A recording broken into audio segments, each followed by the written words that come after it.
Good morning. PNRDৰ কেইটামান পদৰ admit card আহিছে। কোনকেইটা পদৰ এডমিট কাৰ্ড আহিছে আমি এইখন ভিডিঅ'ৰ যোগেদি আপোনালোকক জনাই দিম। আপোনালোক ভিডিঅ'খন চাই থাকক।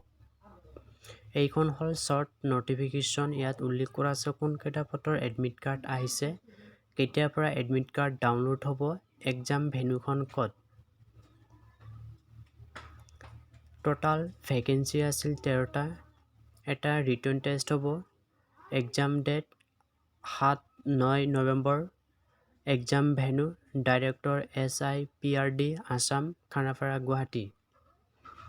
পষ্টৰ নাম আছিল IT officer, quality control officer, public relation officer, junior engineer, account officer, data entry operator, state program executive work.